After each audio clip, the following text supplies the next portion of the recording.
how did the team behind Race Across the World find a couple like Yin and Gaz? They are literally the perfect pair for television in terms of their relationship with each other, and so sweet.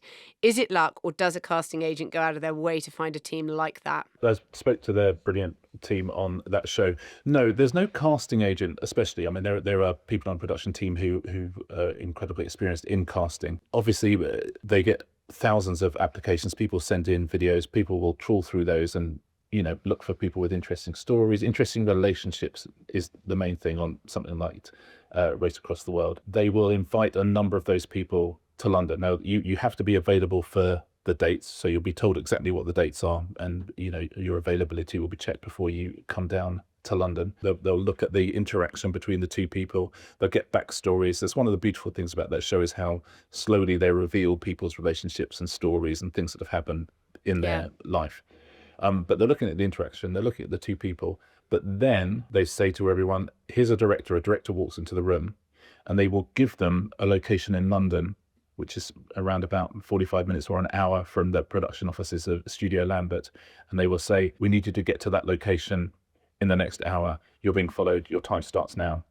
And so you then take that pair, they then go out on the road. So you see them under pressure. You see how they problem solve. You see how they talk to each other when things are not going right, when things are not going wrong. You see how, they work out what transport to take and just things like that. You see them in their natural environment. You see how they are in front of a camera. You see how they are with each other in front of a camera. It's the perfect way of choosing a cast, really. We know It's all about them. incredible deep casting, really, isn't it? It's really, I mean, for producers to cast, it's sort of really immersive. I think that's a very amazing way to do it. It is just brilliant, and it is the thing that makes the show, because it's just beautiful things are happening, beautiful places people are going, but we follow the stories, we follow the emotions, and like any book, like any TV series, characters is the stuff we're interested in.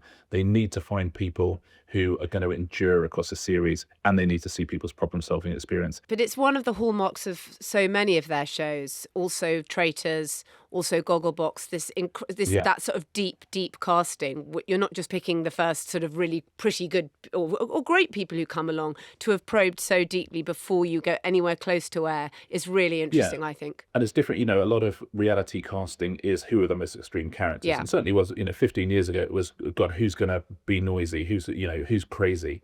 Yeah. And which we still have on some of the dating shows and things like that, and some of the Married at First Sight type shows. But a show like this, which is mainstream and heartland, and you want to watch with your whole family, it's a very different sort of casting, which is still waters run deep.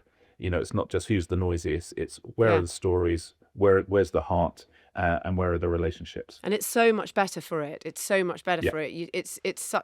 The depth of it is really, it's what gives it, all of those programs, their real depth, is the quality of the people that you're seeing and their stories.